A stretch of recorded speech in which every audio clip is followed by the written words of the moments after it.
What's good? You already know who it is. It's Krispy Kreme 15. Okay. So like what we're doing is we made a Julius Erving build, and legit, y'all saw in the first second, he is a two-way mid-paint bully. I believe that's what it said. Okay, so first thoughts, when you think about the name, mid means mid-range, midi. So you can tell from there, having like 87 midi, that means he's good at mid-range. And I said if this is basically off of Julius Erving or Dr. J, that means he's gonna have a high drive and dunk. Okay, we can expect that. He's gonna have good finishing. If it's a two-way, anything with two-way in the build name means they have defense. So that means two-way meaning he has defense. So besides you being able to finish, and he has defense, and he can shoot. He can also play make a little bit, and he has a good athleticism if he's like a finisher or a bully, right? Okay, so that sums up the build. You get Scottie Pippen with Julius Erving, and you get Xavier McDaniel. Now, I don't know who that dude is. I need to do a little bit of research, but it showed he was in the Hall of Fame. So that means he must be good if he's in the Hall of Fame. That's all I'm gonna say. Okay, then there's another way to make this. If you want to make him have a little bit less defense and a little bit more finishing, then you probably could do that as well. Like, okay, I believe it still will be a two-way, but it's gonna be a two-way mid sub and score. I believe that's what it's gonna show. And the score means you probably have a better three-pointer.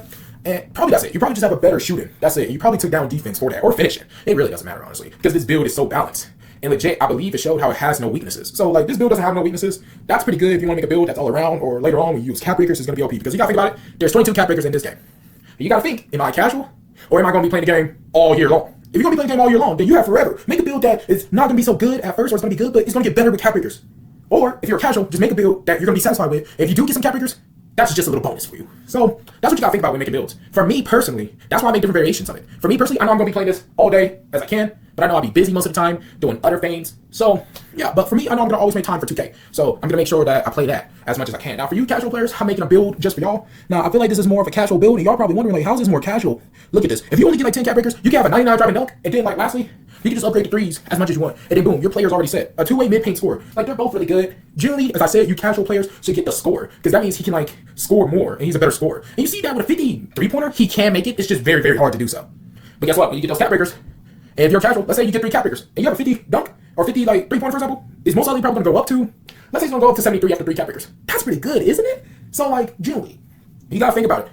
I would say if I had to recommend a build for Dr. J, Julius Erving, if you're gonna play 2K all year long, no breaks every day, I recommend the first build. If you're going to be a casual, but you want to make a build off of your favorite NBA player, and you want to be able to have a 99 drive dunk, I recommend the second version of Julius Erving, man. And people are probably wondering, like, hey, why are you making Julius Erving? I'm not going to lie, he doesn't get talked about that much. Like, bro, he has his own clothing brand I buy sometimes, and I'm not going to lie, his clothes are nice, bro. Besides his clothes being nice, he's honestly a nice type of player. Like, he was kind of like Michael Jordan midfielder. He existed, That's all I can really say about this build. Now, I generally hope y'all like this build, man. I will be doing live soon, but in the meantime, y'all stay safe. Just keep your head up and everything. Like, your boy's out. I'll catch y'all later. Love y'all.